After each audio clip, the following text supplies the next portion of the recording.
नमस्कार, अरिहंत में आप लोगों का स्वागत है। आज हम बात करेंगे नाइट्रोजन युक्त कार्बनिक यौगिकों की। नाइट्रोजन युक्त कार्बनिक यौगिक जो होते हैं उनमें हाइड्रोजन के अलावा, जैसे हाइड्रोकार्बन होता है ना, उसमें हाइड्रोजन के अलावा जो है अतिरिक्त नाइट्रोजन तत्व भी उपस्थित होता है। जैसे नाइट्रो ग्रुप NO2 होता है, साइनो ग्रुप CN होता है, अमीनो ग्रुप जो है NH2 या डबल बॉन्ड वाला NH या ट्रिपल बॉन्ड वाला N होता है। नाइट्रो ग्रुप जो है ONO ग्रुप होता है, आइसोसाइनो ग्रुप जो होता है वो NC होता है, डायजोनियम लवण। ये सभी क्या होते हैं? नाइट्रो ग्रुप कहलाते हैं। नाइट्रोजन युक्त जो समूह होते हैं वो कहलाते हैं। नाइट्रो यौगिक जो होते हैं सबसे पहले उनकी बात करेंगे, NO2 की बात करेंगे। नाइट्रो जो समूह होता है वो इस प्रकार का देखने को मिलता है। हाइड्रोकार्बनों के एलिफेटिक या एरोमेटिक कार्बन से जुड़ता है और नाइट्रो समूह द्वारा प्रतिस्थापन जो है हाइड्रोजन, मतलब एरोमेटिक या एल्किल ग्रुप जो होते हैं उनका हाइड्रोजन प्रतिस्थापित हो जाता है NO2 के द्वारा। तो इस प्रकार के समूह आपको देखने को मिलता है। अभी ONO एक उभयदंती समूह होने के कारण ऑक्सीजन तथा नाइट्रोजन परमाणुओं का प्रयोग करके ये बंध बना लेता है। अगर ऑक्सीजन परमाणु जो है एल्किल या एरिल ग्रुप से जुड़ा हुआ है तो यौगिक जो है वो एल्किल या एरिल नाइट्राइट कहलाता है, परंतु जब नाइट्रोजन ग्रुप जुड़ता है तो नाइट्रो एल्केन या नाइट्रो एरिन ये बनाता है। एल्किल नाइट्राइट, जैसे कि एल्किल नाइट्राइट ONO जुड़ा हुआ है ना, तो ऑक्सीजन अगर एल्किल ग्रुप से जुड़ा हुआ है तो इसको बोलेंगे एल्किल नाइट्राइट। इस तरीके से इथेन के साथ में अगर ONO का ऑक्सीजन जुड़ा हुआ है तो एथिल नाइट्राइट कहलाएगा, परंतु यदि नाइट्रोजन जुड़ा हुआ है तो नाइट्रो एल्केन या नाइट्रो इथेन इसको कहेंगे। तो ये एल्किल नाइट्राइट और नाइट्रो एल्केन जो है वो एक दूसरे के समावयवी यौगिक हो जाते हैं, जैसे कि नाइट्रोमीथेन, नाइट्रो एथेन, ये सब इसके उदाहरण है। Nitrotoluene, chloro nitro benzene, nitrobenzene या नाइट्रो एरिन इसको कहा जाता है। तो एल्किल समूह की प्रकृति के आधार पर नाइट्रो समूह जो है वो 3 भागों में विभक्त किया जाता है। प्राथमिक नाइट्रो एल्केन जिसमें NO2 जो है सिंगल 1 डिग्री कार्बन से जुड़ता है। द्वितीयक नाइट्रो एल्केन जो जब नाइट्रो ग्रुप जो है वो द्वितीयक कार्बन से जुड़ता है, और तृतीयक नाइट्रो एल्केन जब नाइट्रो ग्रुप जो है वो तृतीयक कार्बन से जुड़ता है। तो प्राथमिक कार्बन से जुड़ा हुआ होगा तो प्राथमिक नाइट्रो एल्केन, द्वितीयक कार्बन से जुड़ेगा तो द्वितीयक नाइट्रो एल्केन, और तृतीयक कार्बन से जुड़ने पर यह तृतीयक नाइट्रो एल्केन कहलाता है। एरोमेटिक नाइट्रो यौगिक कौन कौन से होते हैं? तो एरोमेटिक नाइट्रो यौगिकों के अलग अलग प्रकार होते हैं। एक होता है नाभिकीय प्रतिस्थापन नाइट्रो यौगिक। नाभिकीय प्रतिस्थापन नाइट्रो यौगिक में क्या होता है कि नाइट्रो ग्रुप जिनमें NO2 समूह सीधा अगर बेंजीन वलय पर जुड़ता है, जैसे इस प्रकार से nitrobenzene, ortho nitrotoluene, meta dinitro benzene, 135 trinitro benzene और 246 ट्राइनाइट्रो बेंजीन। तो इस प्रकार के नाभिक प्रतिस्थापित नाइट्रो युग्म बनते हैं। और पार्श्व श्रृंखला यानी कि बेंजीन रिंग से जुड़ी हुई कार्बन श्रृंखला से अगर NO2 ग्रुप जुड़ा हुआ है तो इस प्रकार के जैसे फेनिल नाइट्रोमीथेन या बीटा फेनिल नाइट्रो एथेन का निर्माण होता है। नाइट्रोबेंजीन की जो संरचना होती है वो इस प्रकार से होती है। बेंजीन से डायरेक्ट अगर NO2 ग्रुप जुड़ा हुआ होता है तो इस तरह की संरचना देखने को मिलती है। ये निर्माण की विधियां किस प्रकार से होती है? जब बेंजीन की अभिक्रिया सांद्र HNO3 या सांद्र H2SO4 से करवाई जाती है तो भी नाइट्रोबेंजीन बनती है। बेंजीन की अभिक्रिया जो है नाइट्रो एसीटेट से करवाई जाती है तो भी नाइट्रोबेंजीन बनती है। और बेंजीन डायजोनियम क्लोराइड की अभिक्रिया HNO2 के साथ में CO2O की उपस्थिति में करवाई जाती है तो भी नाइट्रोबेंजीन प्राप्त होती है। इसका यदि अपचयन करवाया जाता है तो अम्लीय माध्यम, उदासीन माध्यम और क्षारीय माध्यम तीनों में ही इसका अपचयन होता है। और इस प्रकार से आपको अलग अलग यौगिक आपको देखने को मिलते हैं। सांद्र HNO3 के साथ में करवाने पर मेटा डाइनाइट्रोबेंजीन प्राप्त होती है। क्लोरीन के साथ में FeCl3 की उपस्थिति में मेटा क्लोरोनाइट्रोबेंजीन प्राप्त होती है। सांद्र H2SO4 की उपस्थिति में मेटा नाइट्रोबेंजीन सल्फोनिक अम्ल प्राप्त हो जाता है।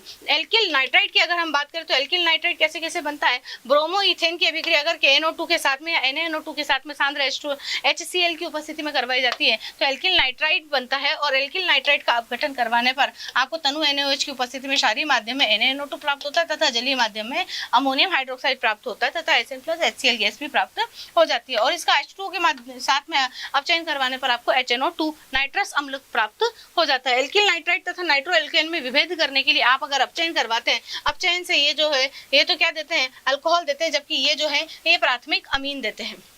अल्कोहल तथा हाइड्रोक्सिल अमीन प्राप्त होते हैं, जबकि यहाँ पर प्राथमिक अमीन बनते हैं। NaOH के साथ में अभिक्रिया करवाने पर यहाँ तो प्राथमिक अल्कोहल बनते हैं, यहाँ पर नाइट्रोलिक अम्लों का जो सोडियम लवण है वह प्राप्त हो जाता है। इसी प्रकार से HNO3 के साथ HNO2 के साथ में अभिक्रिया ये वाले तो प्रदर्शित ही नहीं करते हैं, जबकि ये नाइट्रोलिक अम्ल का निर्माण इस तरीके से करके देते हैं। हेलोबेंजीन के साथ में अगर अभिक्रिया करवाते हैं तो ये वाले तो है कोई अभिक्रिया नहीं देते, जबकि ये डाइहेलो व्युत्पन्न देते हैं। इस प्रकार से डाइहेलो व्युत्पन्न यहाँ से RCCl2 यहाँ से डायहैलो व्युत्पन्न के रूप में प्राप्त हो जाता है। एल्किल साइनाइड की अभी के बारे में बात करें तो एल्किल साइनाइड क्या होता है, एल्किल ग्रुप से यदि CN साइनाइड जुड़ा हुआ होता है तो हाइड्रोजन साइनाइड बनता है। इसका एक हाइड्रोजन जो है वो एल्किल ग्रुप से अगर प्रतिस्थापित कर दिया जाए तो बनता है एल्किल साइनाइड। इसी प्रकार से आइसोसाइनाइड भी बनता है, अगर नाइट्रोजन ग्रुप जो है वो एल्किल ग्रुप से जुड़े तो एल्किल साइनाइड का आइसोसाइनाइड का निर्माण होता है। दोनों ही एक दूसरे के चलावयवी रूप होते हैं।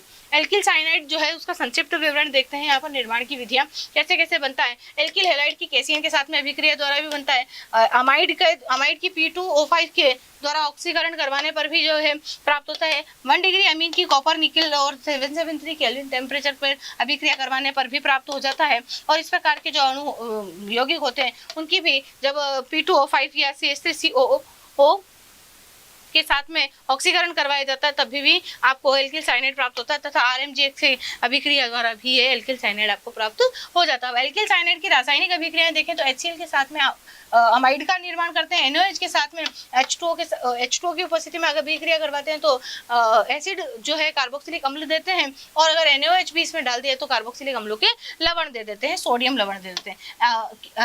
RMGX या ग्रिग्नार्ड अभिकर्मक के साथ में ये कीटोन देते हैं। अल्कोहलों के साथ में तथा निकेल और प्लेटिनम जैसे अल्कोहल के साथ में तथा HCl के साथ में अभिक्रिया करवाने पर ये एस्टर देते हैं, तथा अपचयन करवाने पर निकेल प्लेटिनम या लिथियम एल्यूमिनियम हाइड्राइड की उपस्थिति में अपचयन करवाते हैं तो मेंडियस अपचयन द्वारा ये प्राथमिक अमाइन में परिवर्तित हो जाते हैं। SN2 और HCl की अभिक्रिया द्वारा ये जो है स्टीफन अभिक्रिया देते हैं, और सांद्र H2SO4 या H2O2 या NaOH की उपस्थिति में ये वापस से अमाइड आपको प्राप्त हो जाते हैं एल्किल साइनाइड से। एल्किल आइसोसाइनाइड देख लीजिए किस प्रकार बनते हैं।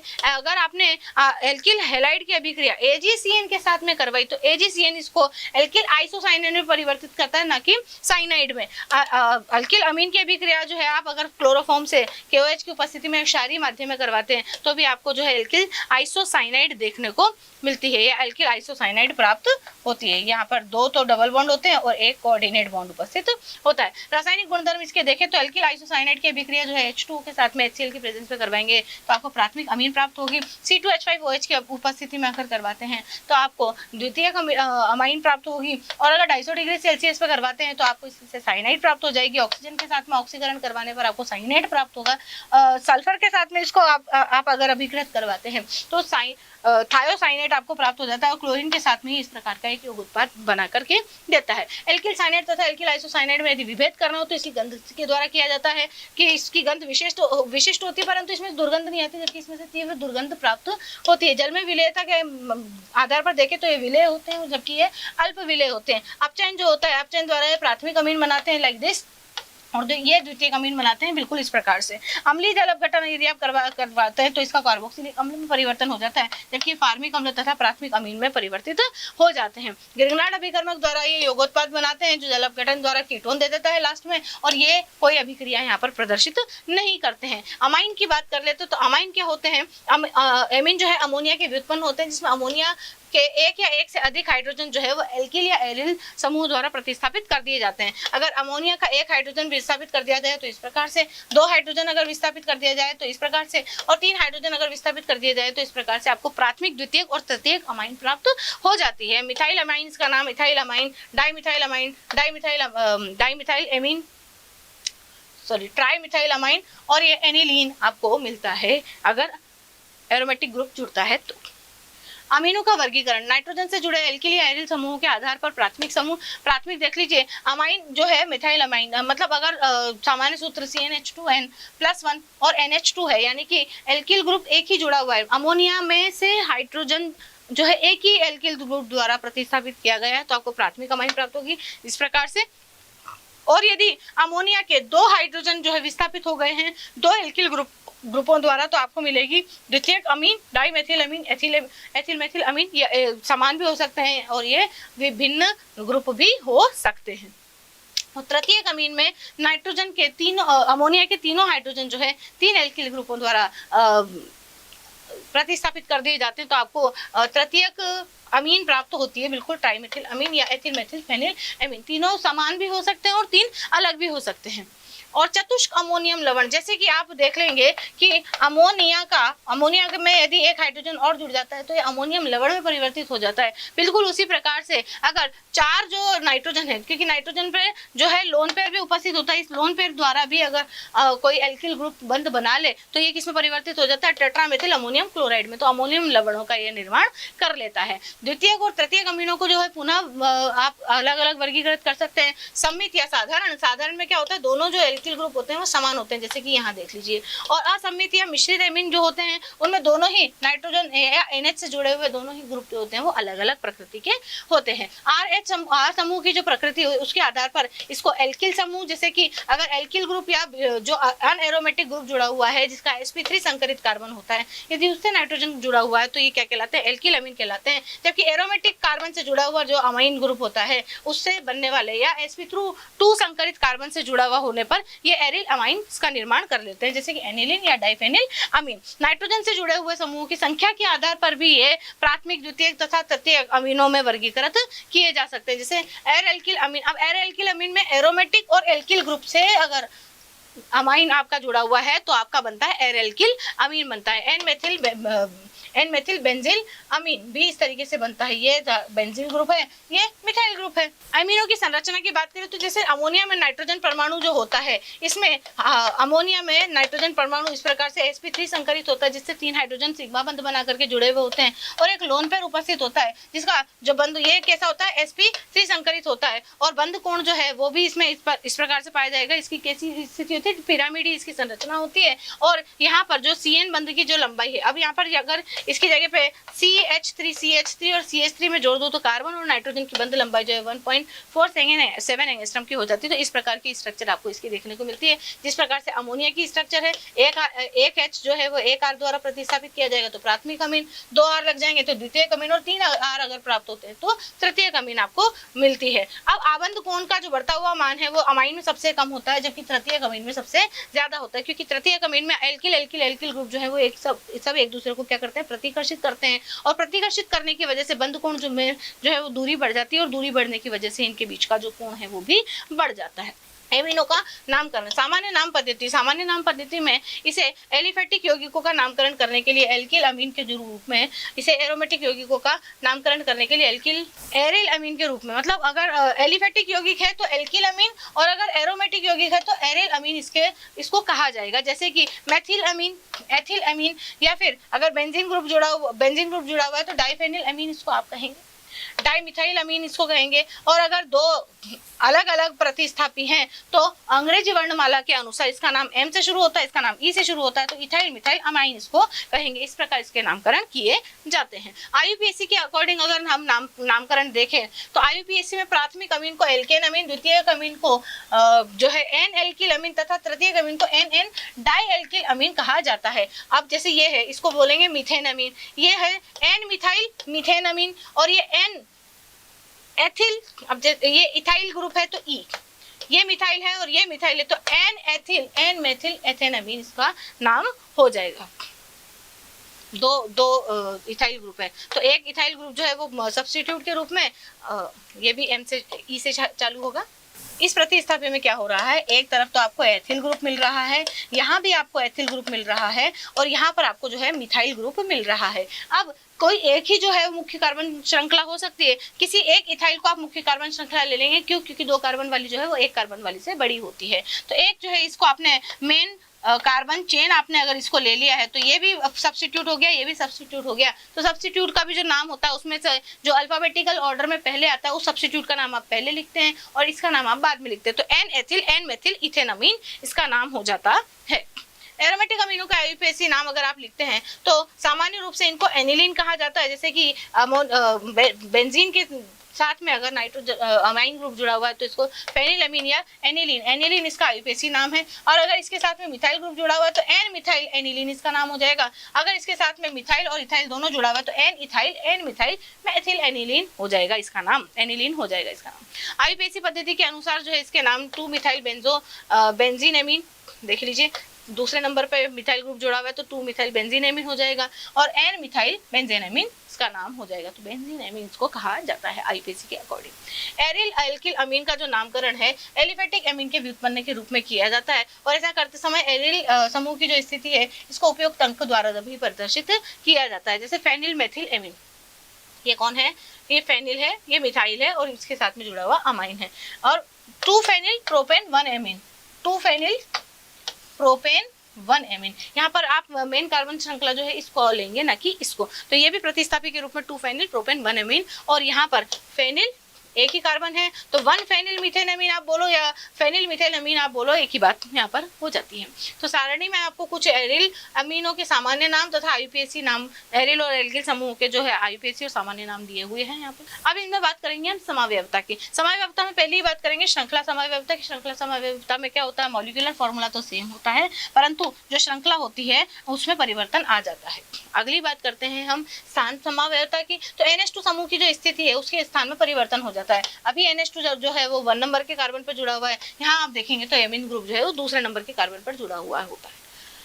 क्रियात्मक समूह समावयवता की बात करेंगे तो प्राथमिक अमीन जो है द्वितीयक अमीन में और द्वितीयक अमीन जो है वो तृतीयक अमीन में, यानी कि प्राथमिक द्वितीयक और तृतीयक अमीन जो है वो आपस में एक दूसरे के क्रियात्मक समूह समावयवी बन जाते हैं। मध्यावयवता की बात करते हैं तो मध्य से इसकी जो स्थिति है वह परिवर्तित हो जाती है। प्रकाशिक समावयवता में जो नाइट्रोजन होता है यह असम्मित होता है और असम्मित होने की वजह से इसका जो दर्पण प्रतिबिंब बनता है और दर्पण प्रतिबिंब बनने की वजह से ये प्रकाशिक समावयवता प्रदर्शित करते हैं और ये रेसेमिक मिश्रण के रूप में रहते हैं। रेसेमिक मिश्रण का मतलब होता है कि ध्रुवण घूर्णकता का जो मान होता है यह मतलब इसको आप जो है अलग अलग नहीं कर सकते, आप डी और एल में अलग अलग कॉन्फ़िगरेशन इसका नहीं बता सकते इन्हें पृथक।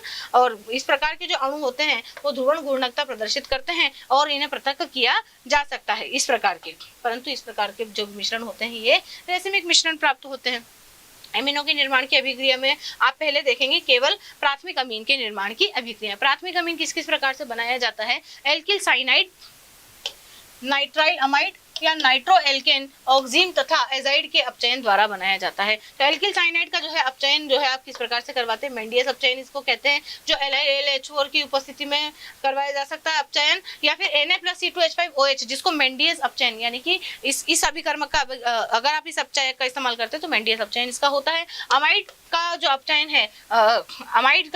है वो LiLH4 या फिर इसके द्वारा किया जाता है। नाइट्रो एल्केन का जो अपचयन है SN+HCl या SnCl2 प्लस HCl तथा zinc plus acetic acid, sodium amalgam H2O, nickel या H2 की उपस्थिति में करवा सकते हैं। ऑक्सीन का जो है Na+C2H5OH, लिथियम एल्यूमिनियम हाइड्राइड या निकेल की प्रेजेंस में आप करवा सकते हैं। एजाइड का जो है सोडियम बोरोहाइड्राइड जिस जल की उपस्थिति में लिथियम एल्यूमिनियम हाइड्राइड तथा Na+C2H5OH, यानी कि Na+C2H5OH का उपयोग जो है वो आप अच्छे अपचायक के रूप में कर सकते हैं। तो उदाहरण देख लीजिए आप, अमाइड का लिथियम एल्यूमिनियम हाइड्राइड की उपस्थिति में 1 डिग्री अमीन बनेगा।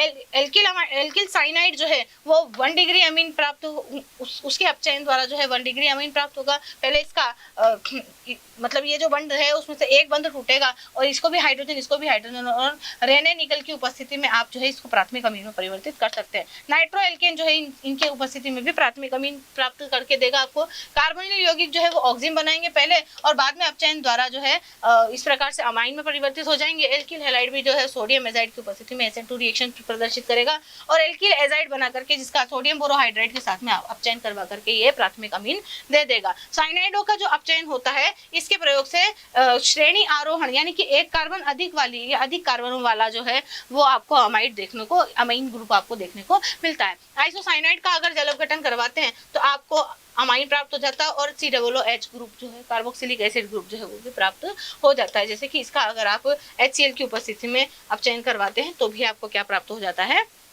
प्राथमिक अमीन प्राप्त हो जाता है अम्लीय माध्यम में कराने पर। आइसोसाइनेट के सारी जल अपघटन द्वारा ये आइसोसाइनेट है, RNCO एथिल आइसोसाइनेट का KOH की उपस्थिति में गर्म कराने पर भी आपको प्राथमिक अमीन प्राप्त हो जाती है।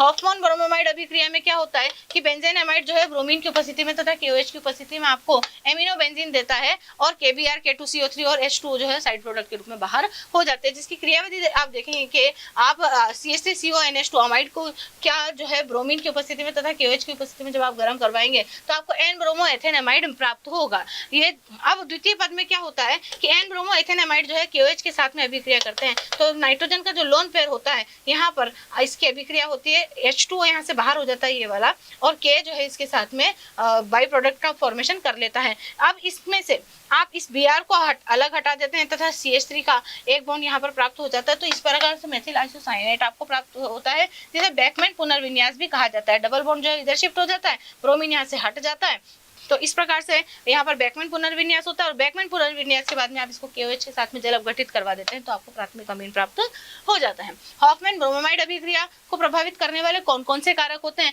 पहला तो R जो समूह है उसकी प्रकृति में, अगर उसकी नाभिक रागी प्रकृति में वृद्धि के साथ में इस पुनर्विन्यास अभिक्रिया की दर बढ़ जाती है। मतलब RNH2 समूह में जो RCONH2 समूह है उसमें R की नाभिक रागी अगर प्रवृत्ति है तो रेट ऑफ रिएक्शन जो है बढ़ जाएगी, अधिक मात्रा में रिएक्शन होने लगी। R समूह यदि -I समूह की उपस्थिति में इस अभिक्रिया की दर जो है वो कम हो जाती है। -I समूह वाला अल्किल ग्रुप है तो अभिक्रिया की दर जो है वो कम हो जाएगी। अगर R समूह एल्किल ग्रुप है, एरिल ग्रुप है, तो इसमें +I तथा +M समूह की उपस्थिति होती है और हाफमैन अभिक्रिया की दर में वृद्धि हो जाती है अगर एरिल ग्रुप अगर उपस्थित है, एरोमेटिक ग्रुप यदि उपस्थित है।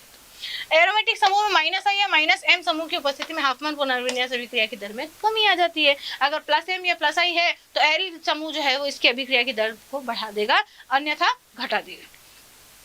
गैब्रियल थैलीमाइड अभिक्रिया आप देखेंगे, इस विधि में जो है केवल और केवल एलिफेटिक शुद्ध प्राथमिक अमीनों का ही निर्माण किया जा सकता है। किस प्रकार से? आप थैलिक एनहाइड्राइड जो है उसको लेकर के RNH2 की अभिक्रिया करवाएंगे तो RNH2 जो है वो यहाँ से H2O बाहर निकाल करके इस तरीके से थैलीमाइड का निर्माण कर लेगा, जो कि KOH की उपस्थिति में पोटेशियम थैलेमाइड बना देगा।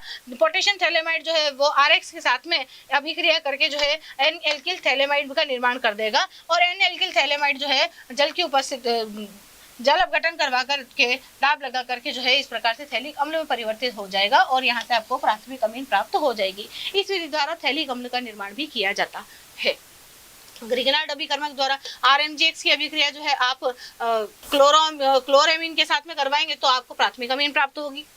केवल द्वितीयक अमीनों की जो अभिक्रियाएं हैं उनको आप देखें तो आइसोसाइनेट के साथ में अपचयन करवा देंगे। आइसोसाइनेट का यदि आप अपचयन करवाते हैं Na+C2H5OH की उपस्थिति में तो आपको द्वितीयक अमीन प्राप्त होती है। डाई एल्किल साइनेमाइड के साथ में अगर जल अपघटन करवाते तो कैल्शियम साइनेमाइड के साथ का आप जल अपघटन करवाते हैं तो आपको सोडियम साइनेमाइड प्राप्त होता है। सोडियम साइनेमाइड की रिएक्शन जो है आप एल्किल हैलाइड के साथ में करवा देंगे तो आपको डाई एल्किल साइनेमाइड प्राप्त हो जाएगी इस प्रकार से। और आप इसका जो है अपचयन जल अपघटन करवाएंगे, जल अपघटन करवा करके एक अस्थायी उत्पाद प्राप्त होगा जिसे गर्म करके आप 2 डिग्री अमीन में परिवर्तित करवा सकते हैं।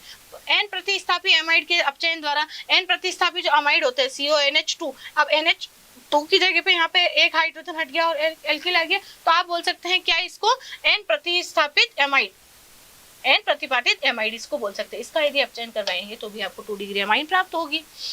केवल तृतीयक अमीनों की केवल तृतीयक अमीनों की अगर अभिक्रियाएं देखें तो NN डाई एल्केन अमाइड का अगर अपचयन करवाएंगे तो ये वाला बंध टूटेगा और यहाँ से H2O अलग और इसको 2 हाइड्रोजन मिल जाएंगे और ये तृतीयक अमीन में परिवर्तित हो जाएगा। 2 डिग्री अमीन की अभिक्रिया जो है एल्किल हैलाइड के साथ में करवाएंगे, एल्किल हैलाइड के साथ में करवाएंगे तो ये X जो है वो इस H को लेकर के चला जाएगा और 3 डिग्री अमीन का निर्माण यहाँ से करके देगा। अब 1, 2, 3 जो डिग्री अमीन है उनका मिश्रण का अगर निर्माण करना हो तो एल्डिहाइड तथा कीटोन के उत्प्रेरक की अपचायक जो है वो एमिनीकरण द्वारा इस प्रकार की अभिक्रियाएं देते हैं। एल्डिहाइड का अमीन की उपस्थिति में अगर रिएक्शन करवाते हैं तो इमीन बनता है और इमीन का जो है अपचयन करवाने पर आपको 1 डिग्री अमीन प्राप्त होता है। यदि आपने कीटोन ले लिया तो कीटोन यहाँ से आपको प्राथमिक अमीन देगा और अगर आपने कीटोन इस तरीके से कीटोन की अभिक्रिया करवाई है तो ये आपको NaBH3CN की उपस्थिति में इस तरीके से द्वितीयक अमीन प्राप्त करके देगा। प्राथमिक अमीन जो है वो एल्डिहाइड तथा कीटोन से अभिक्रिया करके अपचायक अमीनीकरण द्वारा द्वितीयक अमीन बनाते हैं। इसी प्रकार द्वितीयक अमीन जो है वो तृतीयक अमीन में परिवर्तित हो जाएंगे। तो ये जो द्वितीयक अमीन जो है ये वापस किसमें परिवर्तित हो जाएगा? द्वितीयक अमीन हाइड्रोजन के द्वारा अपचयित होकर के ये तृतीयक अमीन में परिवर्तित हो जाता है। एल्किल हैलाइडों का अमोनिया अपघटन अगर आप करवाना है तो कैसे करवाएंगे? एल्किल हैलाइड अमोनिया के साथ में अभिक्रिया करके इस तरह का प्रोडक्ट बना के देते हैं और इसका अगर आप हाइड्रोक्साइड आयन की उपस्थिति में या अम्लीय बेसिक माध्यम में अगर इसका आगे रिएक्शन करवाते हैं तो ये 1 डिग्री अमीन में परिवर्तित हो जाते हैं। या फिर RNH2 की अभिक्रिया आप RHX से करवाएंगे या एल्किल हैलाइड से करवाएंगे या hydrogen chloride, hydrogen bromide, hydrogen fluoride के साथ में करवाएंगे तो भी आपको इस तरह का प्रोडक्ट आपको देखने को मिलेगा। और इसका जो है बेसिक माध्यम में इसे ट्रीट करवाने पर आपको 1 डिग्री अमीन प्राप्त हो जाएगा। इसको आप अमोनिया के साथ भी ट्रीट करवाएंगे तो भी आपको 1 डिग्री अमीन प्राप्त होगा। और 1 डिग्री अमीन जो है वापस RX के साथ में अभिक्रिया करके इस प्रकार का उत्पाद देगा और इसका वापस अमोनिया के साथ में आप अभिकृत करवा करके इसको 2 डिग्री अमीन में परिवर्तित करवा सकते हैं। ये 2 डिग्री अमीन में वापस एक H नजर आ रहा है जो कि वापस RX के साथ में अभिक्रिया करके HX यहाँ से निकाल देगा और इस तरह से कैसे 3 डिग्री अमोनियम हैलाइड का निर्माण यहाँ से होगा और अमोनिया की उपस्थिति में 3 डिग्री अमीन का निर्माण आपको करके देगा। अभी भी अभिक्रिया जो है वो आगे चल सकती है और चतुष्क अमोनियम लवण बना सकती है। एल्कोहल के अमोनिया अपघटन द्वारा, ये एल्कोहल है इसका अमोनिया की उपस्थिति में अपघटन करवाएंगे तो 1 डिग्री अमीन बनेगा। 1 डिग्री अमीन का वापस से आप अपघटन करवाएंगे तो 2 डिग्री अमीन। दोबारा यही प्रोसेस अपनाने पर आपको 3 डिग्री अमीन का मिक्सचर प्राप्त हो जाएगा। जैसे कि यहाँ पर मिथेनॉल जो है वो अमोनिया से अभिक्रिया करके 1 मिथाइल अमीन या मेथिल अमीन बना रहा है, वापस से 1 मेथिल अमीन जो है वो मिथेनॉल से अभिक्रिया करके 2 मेथिल अमीन बना लेगा और 2 मेथिल अमीन जो है मिथेनॉल के साथ में अभिक्रिया करवा करके 3 या ट्राई मिथाइल अमाइन दे देगा। अब हम बात करते हैं एमिनो के भौतिक गुणधर्मों की। एमिनो के भौतिक गुणधर्मों में पहले बात करेंगे भौतिक अवस्था और गंध की। तो जो एमीन्स होते हैं उनमें से जो मिथाइल अमीन जो है वो गैस होती है, इथाइल अमीन जो है वो वाष्पशील द्रव होता है, यानी कि निम्न एमिनो में अमोनिया जैसी गंध आती है और जबकि उच्च अमीन जो होते हैं उसमें मछली की भांति, सड़ी मछली की भांति की गंध आती है और सभी के सभी कैसे होते हैं, रंगहीन होते हैं। ये इसकी भौतिक अवस्था और गंध होती है। हाइड्रोजन बंध कैसे बनाते हैं कि देख लीजिए, अमाइन एक अमीन में जो उपस्थित हाइड्रोजन बंध जो है दूसरे अमीन में उपस्थित नाइट्रोजन के साथ में इस तरीके से हाइड्रोजन बंध बना लेता है। तथा यदि अगर 2 डिग्री अमीन की बात करें या द्वितीयक अमीन की बात करें तो द्वितीयक अमीन में भी जो हाइड्रोजन होता है वह नाइट्रोजन के साथ में इस प्रकार से जो है हाइड्रोजन बंध का निर्माण करता है। क्वथनांक और द्विध्रुव आघूर्ण की बात करते हैं तो एल्केन अमीन में जो अधिक ध्रुवीय नाइट्रोजन है उसकी विद्युत ऋणता अधिक होने की वजह से उसके ऊपर नेगेटिव चार्ज तथा जिस कार्बन से पर वो उपस्थित है उसके ऊपर प्लस चार्ज उपस्थित हो जाता है, जिसकी वजह से इनके क्वथनांक और द्विध्रुव आघूर्ण इस प्रकार होते हैं कि इथेन जो यौगिक है, इथेन का जो क्वथनांक होता है 231 केल्विन होता है तथा द्विध्रुव आघूर्ण 0 होता है, यानी कि कैसा होता है, ये नॉन पोलर कंपाउंड होता है। यहाँ पर देख लीजिए आप, अगर 2 कार्बन वाला नाइट्रोजन युक्त कंपाउंड जो है जैसे कि एल्केन अमीन जिसको आप कहते हैं इथेन अमीन का जो क्वथनांक है वो 390 केल्विन होता है तथा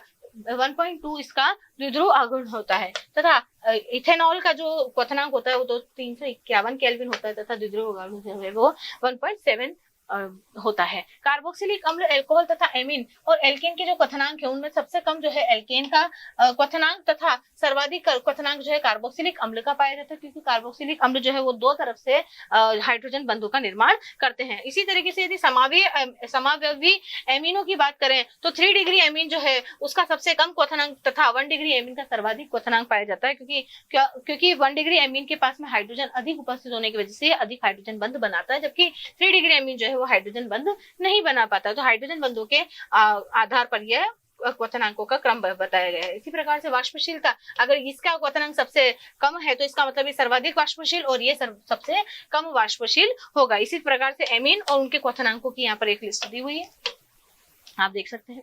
प्राथमिक, द्वितीयक और तृतीयक जो एमीन होते हैं उनके क्वथनांक जो है संगत ईथरों से अधिक होते हैं। संगत ईथरों से अधिक क्यों होते हैं, वही हाइड्रोजन बंध इसका एक कारण है।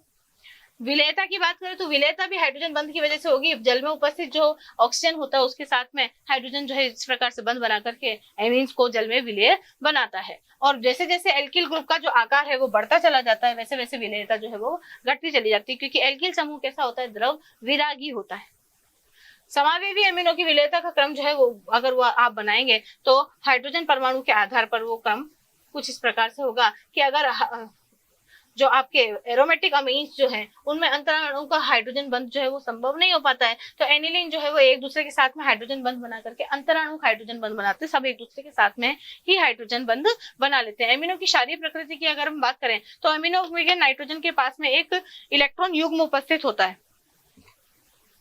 और इलेक्ट्रॉन युग्म उपस्थित होने की वजह से ये अपने इलेक्ट्रॉन युग्म को दान कर सकते हैं, और दान कर सकते हैं तो इलेक्ट्रॉन युग्म दान करने वाले क्या कहलाते हैं, लुईस क्षार कहलाते हैं। तो ये लुईस क्षारीय प्रकृति का होता है। और जैसे एक एल्किल अमीन जो है H2O के साथ में अभिक्रिया करके अपने आप को एक H+ लेकर के इस प्रकार से RNH3+ में परिवर्तित कर लेता है। यदि इसके Kb के लक्षण तथा पीकेबी के लक्षणों को देखें तो द्रव्यमानुपाती क्रिया के अनुसार आप इसका Kb अगर निकालने जाएंगे तो RNH3 यानी कि प्रोडक्ट की कंसंट्रेशन अपॉन रिएक्टेंट की कंसंट्रेशन निकालेंगे तो Kb आपको प्राप्त होगा। और Kb क्या होता है, क्षार का आयनन स्थिरांक होता है। Kb जितना ज्यादा अधिक होता है पर क्षार जो है वो उतना ही क्षार प्रबल होते हैं। मतलब Kb का मान अगर अधिक है तो क्षारीयता भी ज्यादा, मतलब अम्लीयता भी ज्यादा कहलाएगी उस क्षार की, और Kb का मान यदि कम है तो क्षार की जो प्रबलता है वह कम मानी जाती है। एमीन की क्षारकता को प्रभावित करने वाले कौन कौन से कारक होते हैं? पहला होता है धनात्मक प्रेरणिक प्रभाव, यानी कि +I इफेक्ट अगर बढ़ता है तो ऋणात्मक प्रेरणिक प्रभाव जो है वो क्षारकता घटने पर क्षारकता बढ़ती है।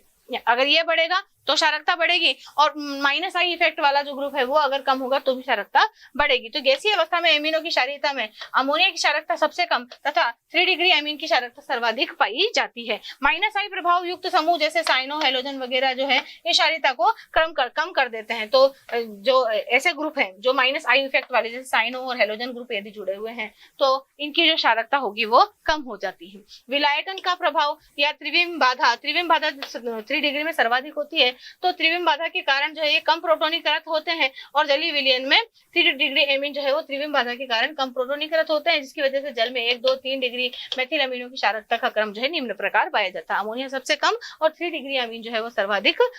इसमें 3 डिग्री का थोड़ा सा कम हो जाता है, होना ये चाहिए था कि 1 डिग्री अमीन, 2 डिग्री अमीन और से ज्यादा होना चाहिए था 3 डिग्री अमीन का, परंतु 3 डिग्री का जो क्षारकता है वो कम प्रोटोनीकरण होने की वजह से कम पाई जाती है। अतः इसकी क्षारकता जो है वो अमोनिया से थोड़ी सी ज्यादा, परंतु 1 डिग्री और 2 डिग्री अमीन से थोड़ी कम पाई जाती है जलीय विलयन में। एरिल अमीनों की क्षारकता अगर हम देखें तो एनिलीन की अभिक्रिया अगर H2O के साथ में करवाते हैं तो एनिलीनियम आयन का निर्माण यहाँ पर होता है। अब ये जो एनिलीनियम जो आयन है ये अम्लों के साथ में अभिक्रिया करके लवण बना देता है, क्योंकि ये अब क्षार बन चुका है। क्षार जो है लवण के अम्ल के साथ में अभिक्रिया करके लवण और जल बनाता है। तो एनिलीनियम हाइड्रोक्लोराइड का एनिलीन हाइड्रोक्लोराइड का निर्माण यहाँ से हो जाता है, और अगर H2SO4 के साथ में करवाते हैं तो एनिलीन सल्फेट बना लेता है। एनिलीन जो है वो एनिलीन की क्षारकता जो है वो एलिफेटिक एमीन से कम होती है। एलिफेटिक अमीन से कम क्यों होती है? क्योंकि नाइट्रोजन का जो लोन पेयर होता है वो बेंजीन रिंग में अनुनाद के कारण जो है वो स्थायी हो जाता है। अनुनाद की वजह से ये यहाँ पर बेंजीन रिंग में बिजी हो जाता है और लोन पेयर दान नहीं कर पाता है। डाइफेनिल अमीन एनिलीन की अपेक्षा जो है और कम क्षारीय होगा। क्यों? क्योंकि अब जो है नाइट्रोजन का लोन पेयर इस रिंग में और इस रिंग में दोनों रिंगों में क्या होगा, डिलोकलाइज हो जाएगा या विस्थानन इसका हो जाएगा। विस्थानन होने की वजह से क्या होता है, इसकी जो क्षारीयता है वो और कम हो जाती है। पिरिडीन की अगर हम बात करें तो पिरिडीन जो है एनिलीन से अधिक क्षारीय होता है। क्यों? क्योंकि पिरिडीन में नाइट्रोजन का परमाणु जो है वो एकाकी युग्म विस्थापन में प्रयुक्त नहीं होता, क्योंकि ये लोन पेयर में पार्टिसिपेट ही नहीं करता, तो ये ऐसा का ऐसा ही पड़ा रहता है और आराम से इसको डोनेट किया जा सकता है। पिरॉल की अगर हम बात करें तो एनिलीन से ये कम क्षारीय होता है। क्यों? क्योंकि नाइट्रोजन का जो एकाकी युग्म है वो विस्थानन में प्रयुक्त हो जाता है, यानी कि ये इधर और ये इधर, इस तरीके से यहाँ पर जो है इसका रेजोनेंस हो जाता है। रेजोनेंस की वजह से विस्थानीकरण हो जाता है और डीलोकलाइजेशन हो जाता है और ये बिजी हो जाता है, इसलिए दान नहीं किया जा सकता। अमीनो के रासायनिक गुणों धर्मों की बात करें तो इसके अम्लों के साथ में अभिक्रिया करवाने पर ये अमोनियम लवण बनाते हैं। अभी अमोनियम लवण जब बना लेते हैं इस प्रकार से तो देख लीजिए HCl के साथ में अमोनियम लवणों की अभिक्रिया करवाते हैं तो आपको क्या मिलता है, एनिलीनियम सॉल्ट मिलते हैं। एनिलीनियम सॉल्ट जो है वो आगे इस प्रकार से अभिक्रिया प्रदर्शित करते हैं। तो 1 डिग्री अमीन जो है अम्ल के साथ में अभिक्रिया करके 1 डिग्री एनिलीनियम क्लोराइड का निर्माण करते हैं। 2 डिग्री अमाइंस जो है वो HCl के साथ में अभिक्रिया करके 2 डिग्री एनिलीनियम क्लोराइड का निर्माण करते हैं तथा 3 डिग्री जो है वो 3 डिग्री एनिलीनियम क्लोराइड का निर्माण यहाँ से कर लेते हैं। ऐसी एमीन जो है वो लवण को उच्च ताप पर गर्म करने पर निराकरण हो जाता है, यानी कि एलिमिनेशन हो जाता है। आप इसको यदि उच्च ताप पर गर्म करोगे तो यहाँ से वापस से HCl निकल जाएगी। इसको भी यदि उच्च ताप पर गर्म करोगे तो RCl के रूप में निकल जाएगा और 2 डिग्री एमीन आपको अलग प्राप्त हो जाएगा। R2NH को अगर गर्म करवाते हैं तो भी RCl जो है वो अलग निकल जाता है और RNH प्राथमिक अमीन अलग यहाँ से हो जाती है और RNH2 को यदि आप गर्म करवाते हैं तो RCl और अमोनियम क्लोराइड आपको अलग प्राप्त हो जाती है, क्योंकि अमोनियम क्लोराइड जो है यहाँ से अमोनियम आयन और क्लोराइड आयन अलग हो जाता है और RCl एक साथ प्राप्त हो जाती है। जल से अभिक्रिया करवाने पर अगर प्राथमिक अमीन, द्वितीयक अमीन और तृतीयक अमीनों की जल के साथ में अभिक्रिया करवाते हैं तो इस प्रकार का एक यौगिक प्राप्त होता है जो कि योगात्मक यौगिक है। इस योगात्मक यौगिक को यदि आगे देखा जाए तो ये अमोनियम आयन में इस प्रकार से परिवर्तित हो जाता है और हाइड्रोक्साइड आयन यहाँ से मुक्त हो जाता है। एसिटिलीकरण की अभिक्रिया में एमीन की अगर एसिटिल क्लोराइड के साथ में आप अभिक्रिया करवाते हैं तो आपको प्राथमिक अमीन जो है वो एसिटिल क्लोराइड के साथ में अभिक्रिया करके एन एल्किल एसिटामाइड देते हैं, जबकि द्वितीयक अमीन जो है वो N N di alkyl acetamide देते हैं। इसके बाद में अगर इसका एल्कलीकरण कराते हैं तो एल्कलीकरण में क्या होता है कि एक एक हाइड्रोजन जो है वो एक एक हाइड्रोजन के साथ में रिप्लेस हो जाता है और उसकी जगह पे एक एक एल्किल ग्रुप जुड़ता जाता है और आपको प्राथमिक अमीन, द्वितीयक अमीन, तृतीयक अमीन और चतुष्क अमोनियम लवण का यहाँ पर मिश्रण प्राप्त हो जाता है। हाफमैन निराकरण अभिक्रिया में आप देख सकते हैं कि जो चतुष्क लवण है, चतुष्क अमोनियम लवण जो है उसकी सिल्वर ऑक्साइड के साथ में आप अभिक्रिया करवाते हैं तो चतुष्क अमोनियम हाइड्रोक्साइड का निर्माण होता है तथा AgX या सिल्वर हैलाइड जो है वो अवक्षेपित हो जाता है। चतुष्क अमोनियम हाइड्रोक्साइड जो है तेज गर्म करने पर विघटित हो जाता है और तृतीयक, द्वितीयक और प्राथमिक अमीन जो है इस प्रकार से दे देता है टूट टूट करके। तो तृतीयक अमीन, एल्कीन तथा जल यहाँ से प्राप्त होता है। यही हाफमैन निराकरण अभिक्रिया कहलाती है। केवल प्राथमिक अमीन द्वारा दी जाने वाली अभिक्रियाएं कौन कौन सी है? कार्बिल अमीन अभिक्रिया। कार्बिल अमीन अभिक्रिया में क्या होता है कि 1 डिग्री अमीन जो है वो क्लोरोफॉर्म तथा एल्कोहल की उपस्थिति में क्लोरोफॉर्म के साथ में अभिक्रिया करके आइसोसाइनाइड की तीक्ष्ण गंध वाला या अरुचिकर जो गंध होती है वो प्रोडक्ट देता है और इसी को आइसोसाइनाइड टेस्ट या आइसोसाइनाइड परीक्षण कहा जाता है। हाफमैन मस्टर्ड ऑयल अभिक्रिया। मस्टर्ड ऑयल अभिक्रिया में क्या होता है? 1 डिग्री अमीन जो है वो कार्बन डाइसल्फाइड के साथ में इस प्रकार से एक यौगोत्पाद बनाती है जिसका नाम है एन एल्किल डाइथायोकार्बेमिक एसिड। इस एन एल्किल डाइथायोकार्बेमिक एसिड की आप जो है मर्क्यूरी क्लोराइड के साथ में अभिक्रिया करवा करके जो प्रोडक्ट बनाते हैं उसमें से सरसों के तेल जैसी आपको गंध प्राप्त होती है तथा मर्क्यूरिक सल्फाइड का जो काला अवक्षेप आपको प्राप्त हो जाता है। कार्बोनिल यौगिकों के साथ में अभिक्रिया। कार्बोनिल यौगिकों के साथ में अगर 1 डिग्री अमीन की अभिक्रिया करवाएं तो यौगोत्पाद भी यहाँ पर प्राप्त होता है इस प्रकार का, जो कि बाद में जल अपघटित होकर के आपको इमीन में परिवर्तित करके देता है। इसी प्रकार से आप जो है बेंजल्डिहाइड की भी आप अभिक्रिया जो है आप प्राथमिक अमीन के साथ में अगर करवाते हैं तो आपको शिफ बेस या इमीन प्राप्त होते हैं। नाइट्रस अम्ल के साथ में जब प्राइमरी अमीन अभिक्रिया करते हैं तो नाइट्रस अमीन पहले तो बनाई जाती है NaNO2 तथा HCl के मिश्रण द्वारा। आप जो है फ्रेशली प्रिपेयर्ड HNO2 लेते हैं, ताजा बना हुआ लेते हैं, जिसकी वजह से एक यौगोत्पाद प्राप्त होता है और जिसका जल अपघटन करवाने पर आपको अल्कोहल प्राप्त हो जाता है। तो अल्कोहल बनाने की विधियों में भी हमने ये वाली विधि पढ़ी थी। आगे हम ऑक्सीकरण अगर करवाते तो KMnO4 जो है वो एसिडिक, बेसिक और न्यूट्रल यानी कि अम्लीय, क्षारीय तथा उदासीन तीनों ही माध्यमों में ऑक्सीकारक की भांति व्यवहार करता है। तो सबसे पहले अगर एसिडिक मीडियम में इसे लेते हैं तो अमाइन जो है वो सबसे पहले तो एल्डिमीन में कन्वर्ट हो जाता है, जिसका बाद में जल अपघटन करवा करके आप एल्डिहाइड प्राप्त कर सकते हैं। ऐसे ही अगर 2 डिग्री अमीन अगर ऑक्सीडाइज करवाया जाए तो कीटीमीन बनता है, जिसे जल अपघटित करवा करके आप कीटोन प्राप्त कर सकते हैं तथा 3 डिग्री जो अमाइन है वो ऑक्सीकरण करवा करके नाइट्रो एल्केन में परिवर्तित हो जाते हैं। हिंसबर्ग अभिकर्मक के साथ में यदि आप अभिक्रिया करवाते हैं तो हिंसबर्ग अभिकर्मक होता है benzene sulphonyl chloride. Benzene sulphonyl chloride की यदि प्राथमिक अमीन के साथ में अभिक्रिया करवाई जाए तो एन एल्किल बेंजीन सल्फेनामाइड बनता है जो KOH विलयन में विलय हो जाता है। मैनिक या मैनिच रिएक्शन, मैनिच अभिक्रिया या मैनिक रिएक्शन। मैनिक रिएक्शन में क्या होता है? 1 डिग्री जो अमीन है वो एसिटोफिनोन के साथ में अभिक्रिया करके आपको मैनिक क्षारक देता है। मैनिक क्षारक यहाँ पर इस प्रकार से प्राप्त होता है। यह अभिक्रिया मैनिक अभिक्रिया कहलाती है। डाईएथिल ऑक्जेलेट के साथ में अगर दो प्राइमरी अमाइन अगर रिएक्ट करते हैं तो एन डाई एल्किल ऑक्जेमाइड का ठोस यौगिक आपको प्राप्त होता है और यहाँ से इथाइल एल्कोहल अलग प्राप्त कर लिया जाता है। टिल्डेन अभिकर्मक के साथ में किस प्रकार अभिक्रिया शो करते हैं? टिल्डेन अभिकर्मक नाइट्रोसिल क्लोराइड कहलाता है। नाइट्रोसिल क्लोराइड के साथ में प्राथमिक अमीन रिएक्ट करके जो है एल्किल हैलाइड का निर्माण करते हैं। फॉस्जीन के साथ में प्राइमरी अमीन जो है वो रिएक्ट करके एल्किल आइसोसाइनेट का निर्माण करते हैं। हेलोजनों के साथ में अगर इनकी अभिक्रिया करवाई जाए तो एन ब्रोमो एन एल्किल अमीन प्राप्त यहाँ पर होते हैं। एन और अगर 2 डिग्री लिए जाए तो एन डाइब्रोमो एल्किल अमीन आपको प्राप्त होंगे। अम्लीय प्रकृति, इनकी अम्लीय प्रकृति भी होती है क्योंकि ये जो है 1 डिग्री तथा 2 डिग्री अमीन जो है वो सिर्फ अम्लीय प्रकृति प्रदर्शित करते हैं और कैसी दुर्बल अम्लीय प्रकृति प्रदर्शित करते हैं। जैसे सोडियम के साथ में अभिक्रिया करके ये एन एल्किल सोडामाइड में परिवर्तित हो जाते हैं तथा हाइड्रोजन गैस को यहाँ से विमुक्त कर कर देते हैं। पिक्रिक अम्ल के साथ में यदि प्राइमरी अमीन की अभिक्रिया करवाई जाए तो पीले कलर का एल्किल अमोनियम पिक्रेट प्राप्त होता है, जिसके क्रिस्टल होते हैं येलो कलर के।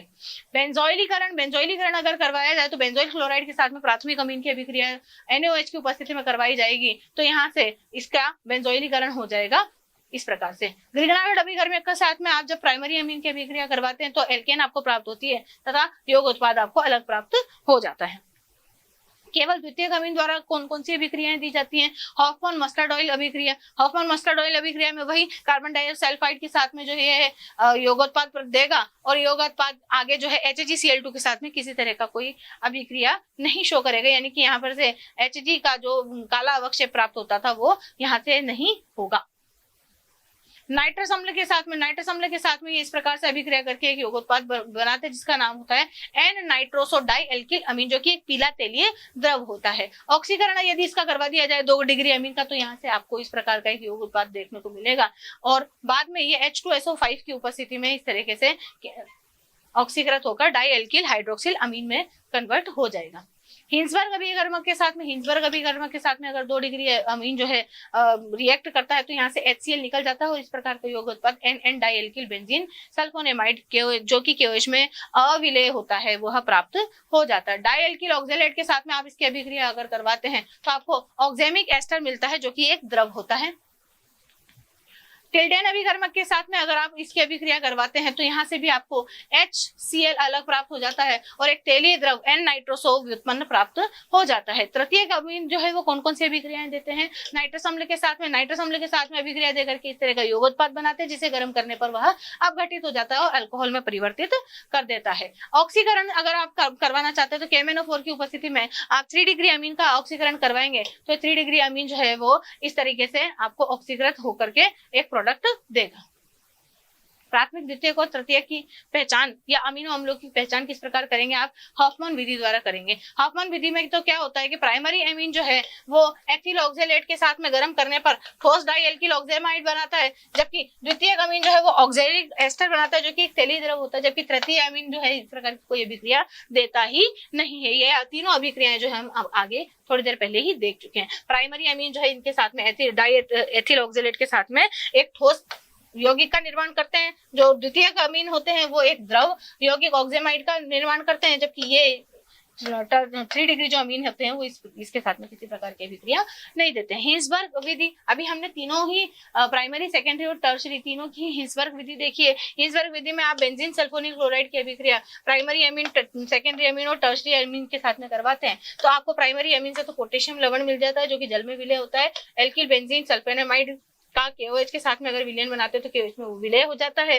जबकि यहाँ पर ये जो सल्फोनेमाइड बनता है वो KOH में कोई अभिक्रिया नहीं देता, यानी कि अविलय होता है और यहाँ पर कोई अभिक्रिया प्राप्त आपको नहीं होती है। नाइट्रस अम्ल के साथ में अगर 1 डिग्री 2 डिग्री 3 डिग्री अमीन की अभिक्रिया करवाई जाए तो आपको प्राइमरी अमीन से तो अल्कोहल प्राप्त होती है, द्वितीयक अमीन से आपको N नाइट्रोसो डाइएल्किल अमीन जो कि एक पीला तेलीय द्रव होता है वह प्राप्त होता है और 3 डिग्री अमीन से आपको ट्राई एल्किल अमोनियम नाइट्रेट प्राप्त होता है जो कि एक लवण होता है। प्राथमिक द्वितीयक तथा तृतीयक अमीनों का पृथक्करण किस प्रकार किया जाता है? प्राथमिक प्रभाजी आसवन द्वारा इन्हें पृथक किया जा सकता है क्योंकि इनके क्वथनांकों का क्रम प्राथमिक का सबसे ज्यादा, द्वितीयक का कम और तृतीयक का सबसे कम होता है। तो प्रभाजी आसवन में सबसे पहले तृतीयक अमीन जो है वो सबसे पहले अलग होता है, उसके बाद में द्वितीयक अमीन, उसके बाद में तृतीयक अमीन प्राप्त होता है और इनके क्वथनांकों का जो क्रम है वो इस प्रकार है कि एथिल अमीन जो है वो 290 केल्विन पर, डाइएथिल अमीन जो है 329 केल्विन पर और ट्राई एथिल जो है वो 368 केल्विन पर क्वथनांक इनका होता है, जिसके अनुसार जो है जैसे जैसे अणुभार बढ़ते हैं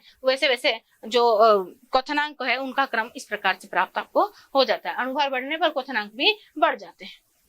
हॉफमैन विधि क्या होती है? डाइएल्किल ऑक्जेलेट का निस्थापन किया जाता है। प्राइमरी अमीन, सेकेंडरी अमीन और टर्शरी अमीन जो है डाइएल्किल ऑक्जेलेट तथा निस्यंदन करवाने पर जो भी अवशेष आपको मिलते हैं तो NN डाइएल्किल ऑक्जेनेमाइड उसका KOH के साथ में अभिक्रिया करवा करके आप प्राइमरी अमीन प्राप्त कर सकते हैं।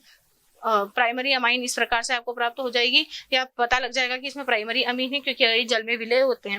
एन डाई एल्किल ऑक्जेनेमाइड एस्टर जो है द्रव द्वितीयक एमीन से अगर अभिक्रिया करवाते हैं तो आश्रित करने पर आपको 3 डिग्री एमीन प्राप्त हो जाएगी, और दूसरा जो है वो आपको इस प्रकार से प्रोडक्ट जो है उसकी KOH के साथ में अभिक्रिया करवाने पर आपको 2 डिग्री एमीन प्राप्त हो जाएगी। एथिलेमीन जो है इस श्रेणी का एमीन श्रेणी का दूसरा परंतु अत्यधिक महत्वपूर्ण सदस्य, जिसका सूत्र जो है C2H5NH2 होता है, इसे एथिलेमीन कहा जाता है। एथिलेमीन निर्माण की जो विधियां हैं वो कौन कौन सी है? एथिलेमाइड को जो है इथेन अमाइड से भी प्राप्त किया जा सकता है KOH की अभिक्रिया द्वारा। C2H5NO2 की अभिक्रिया जो है SN और HCl के साथ में करवाई जा सकती है। मिथाइल साइनाइड की अभिक्रिया जो है सोडियम और C2H5OH के साथ में इसका अपचयन करवा दिया जाता है। CH3CONH2 यानी कि ethyl acid methyl amide CH3CONH2 के साथ में Na और C2H5OH की रिएक्शन द्वारा भी आप जो है प्राइमरी अमाइन एथिलेमीन प्राप्त कर सकते हैं। इथेनॉल के साथ में अगर NH3 और N2 की अभिक्रिया जो है इस प्रकार से करवाई जाती है तो भी आपको ये प्राप्त हो जाता है। C2H5COOH की अभिक्रिया भी श्मिट अभिक्रिया द्वारा भी यह प्राप्त की जा सकती है। C2H5NCO द्वारा भी यह प्राप्त की जा सकती है एल्कोहलिक KOH के साथ में गर्म करवाने पर, और C2H5NC आइसोसाइनाइड के साथ भी जो है HCl तनु HCl के साथ में इसकी अभिक्रिया करवा करके आप जो है एथिलेमीन प्राप्त कर सकते हैं। इसके गुणधर्म क्या होते हैं? एथिलेमीन जो है साधारण ताप पर तो अमोनिया जैसी गंध और रंगहीन वाली गैस होती है, इसका क्वथनांक जो है 19 डिग्री सेल्सियस ही होता है। एथिलेमीन जो है जल में विलय होती है, इसका जलीय विलयन कैसा होता है? क्षारीय होता है, जो अमोनियम हाइड्रोक्साइड के समान व्यवहार करता है, और जल में विलयता के कारण भी यह जल के अणुओं के साथ में हाइड्रोजन बंध का बनना प्रदर्शित करता है। यह कार्बनिक विलायकों में पूर्णतः विलय होता है। रासायनिक गुणधर्म अगर हम देखें तो एथिलेमीन जो है वो अम्लों के साथ में अभिक्रिया करके लवण देती है। मिथेनॉल क्लोराइड के साथ में या एसिटिल क्लोराइड के साथ में ये इस प्रकार का यौगोत्पाद प्राप्त करती है। C6H5SO2Cl ये सारी रिएक्शंस जो है वो हम ऑलरेडी पहले पढ़ चुके हैं। सभी की सभी रिएक्शन एथिलेमाइन द्वारा, यानी कि प्राथमिक अमीन की जितनी भी रिएक्शन थी वो सभी की सभी एथिलेमीन प्रदर्शित यहाँ पर करते हैं।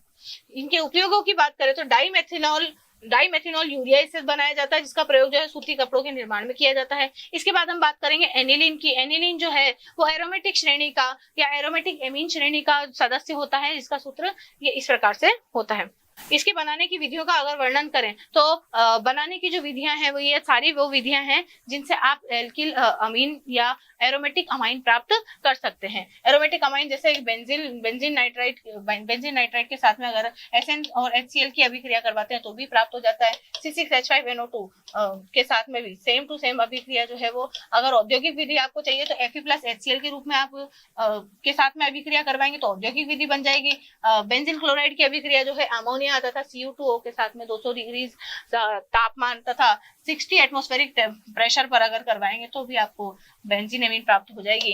इस फिनॉल की अभिक्रिया जो है अमोनिया तथा जिंक क्लोराइड के साथ में 300 डिग्री सेल्सियस पर करवाने पर भी आपको प्राप्त हो जाती है। बेंजेनामाइड की अभिक्रिया जो है हॉफमैन हाइपरब्रोमाइड विधि द्वारा करवाई जाए तो भी आपको प्राप्त हो जाएगी। बेंजोइक अम्ल की जो अभिक्रिया है श्मिट या हाइड्रोजोइक एसिड द्वारा करवाने पर भी यह प्राप्त होता है। फेनिल मैग्नीशियम ब्रोमाइड की अभिक्रिया भी जब आप करवाते हैं तो भी आपको एनिलीन प्राप्त हो जाती है। फेनिल आइसोसाइनाइड की अभिक्रिया या अम्लीय माध्यम में जब इसका जलअपघटन करवाते हैं तो भी आपको एनिलीन प्राप्त हो जाती है। C6H5NCO बेंजीन साइनेट की अभिक्रिया भी जब KOH के साथ में करवाते हैं तो भी आपको एनिलीन प्राप्त होती है। फेनिल हाइड्रोजीन की अभिक्रिया जो है लिथियम एल्यूमिनियम हाइड्रोक्साइड द्वारा जब इसका अपचयन करवाते हैं तो भी प्राप्त हो जाता है। और C6H5N C6H5 द्वारा भी जब अभिक्रिया करवाते हैं, इसका अपचयन करवाते हैं तो भी आपको 2 मोल प्राप्त हो जाता है। तथा C6H5Br तथा NaNH2 की अभिक्रिया द्रव अमोनिया की उपस्थिति में करवाने पर भी यह आपको प्राप्त एनिलीन आपको प्राप्त हो जाती है। इसके भौतिक गुणधर्म देखेंगे तो शुद्ध एनिलीन जो है वो रंगीन द्रव होते हैं, वायु में रखने पर यह ऑक्सीकृत हो जाती है और भूरे रंग की दिखाई देने लगती है, जिसका क्वथनांक जो है 184 डिग्री सेल्सियस होता है तथा आपेक्षिक घनत्व जो है वो 1.02 होता है। यह जल में अमिश्रणीय परंतु ईथर एल्कोहल बेंजीन वगैरह में यह मिश्रणीय होती है और यह वाष्पशील होती है। एनिलीन की रासायनिक अभिक्रियाएं देखते हैं तो एनिलीन वो सारी रासायनिक अभिक्रियाएं देते हैं जो कि एरिल अमीन देते हैं। एरिल अमीन HCl के साथ में एनिलीनियस क्लोराइड का निर्माण करते हैं। एनिलीन जो है H2SO4 के साथ में एनिलीनियम सल्फेट का HAU पर ऑरेट अम्ल के साथ में यह एनिलीनियम क्लोरो ऑरेट का निर्माण करते हैं। वुड्स अभिक्रिया के लिए ये इस प्रकार से H2PtCl6 के साथ में अभिक्रिया करके एनिलीनियम क्लोरो प्लेटिनेट अनुभार निर्धारण में इसको काम में लिया जाता है। या परिकरिक अम्ल पिकरिक अम्ल के साथ में अभिक्रिया करके या 2,4,6 ट्राई नाइट्रोफिनॉल के साथ में अभिक्रिया करके एनिलीनियम पिकरेट का निर्माण कर लेते हैं। अन्य अभिक्रियाएं जो इनकी देखने को मिलती है वो है CH3I के साथ में आप इसकी अभिक्रिया करवाएंगे तो आपको 3 डिग्री अमीन, 2 डिग्री अमीन तथा चतुष्क लवण प्राप्त होगा, इसका मिश्रण प्राप्त हो जाता है। एसिटिक एनहाइड्राइड के साथ में या एसिटिल क्लोराइड की अभिक्रिया जब करवाई जाती है तो एसिटिनालाइड मिलता है आपको। एसिटिल क्लोराइड जो है फेनिल क्लोराइड या एसिटिक इसकी अभिक्रिया के साथ में जब बेंजीनालाइड मिलता है, ये शॉर्टन बॉमन अभिक्रिया कहलाती है, जिसमें C6H5COCl जो है वो इसका H उसके एनिलीन के हाइड्रोजन को लेकर के बाहर निकल जाता है और एक यौगिक उत्पाद आपको यहाँ पर देखने को मिलता है। फेनिल मैग्नीशियम ब्रोमाइड के साथ में आप इससे बेंजीन प्राप्त कर सकते हैं और इसके साथ में अभिक्रिया करवाने पर बेंजील सल्फोनिल क्लोराइड के साथ में अभिक्रिया करवाने पर बेंजीन सल्फोनिक इस प्रकार का बेंजीन फेनिल बेंजीन सल्फोनेमाइड आपको यहाँ पर प्राप्त हो जाता है। अन्य अभिक्रिया देखें, कार्बोनिल क्लोराइड COCl2 के साथ में आप अभिक्रिया देखते हैं तो डाइफेनिल यूरिया प्राप्त होता है। CH2 के साथ में अभिक्रिया करते हैं तो डाइथायो यूरिया आपको प्राप्त हो जाता है या डाइफेनिल थायो यूरिया आपको प्राप्त हो जाता है। CH2 के साथ में आप हॉफमैन मस्टर्ड ऑयल अभिक्रिया देते हैं जो कि फेनिल आइसोसाइनेट में परिवर्तित करवा देते हैं। सोडियम के साथ में सोडियम एनिलाइड का निर्माण करता है और हाइड्रोजन गैस मुक्त करवा देता है। आप अगर बेंजेनामाइड के साथ में इसकी अभिक्रिया करवाते हैं तो यौगिक उत्पाद इस प्रकार प्राप्त होता है। KOH के साथ में CaCl3 या क्लोरोफॉर्म की अभिक्रिया करवाते हैं तो फेनिल आइसोसाइनेट प्राप्त होता है। NaNO2HCl के साथ में आप अभिक्रिया कर बेंजीन डाइक्लोराइड प्राप्त करने की उत्तम विधि है। और शिफ क्षारक आप इस प्रकार से साइक्लिक प्रोडक्ट के साथ में जो है आप शिफ अभिकारक इसके अंदर से प्राप्त कर सकते हैं। क्लोरीन के साथ बेंजील क्लोराइड के साथ में इसकी अभिक्रिया करवा करके आप डाइफेनिल एमीन प्राप्त कर सकते हैं। एनिलीन के जो उपयोग हैं वो कौन कौन से? एसिटिनालाइड सल्फोनिलिक अम्ल वगैरह बनाने के काम में लेबोरेटरी में काम में लिया जाता है। कृत्रिम रंजकों के निर्माण में काम में लिया जाता है। रबड़ को वर्तनी करा करके उसकी क्षमता बढ़ाने का भी काम इसमें किया इसके द्वारा लिया जा सकता है। बेंजीन डाइएजोनियम क्लोराइड जो है शिफ क्षार आदि यौगिक बनाने में भी लिया जाता है। डाइएजोनियम क्लोराइड, अब डाइएजोनियम क्लोराइड्स क्या होते हैं? जब आप एनिलीन की अभिक्रिया NaNO2 तथा HCl के साथ में करवाते हैं 0 से 5 डिग्री सेल्सियस तापमान पर, तो आपको बनने वाला जो प्रोडक्ट है वो क्या प्राप्त होता है? डाइएजोनियम क्लोराइड प्राप्त होता है।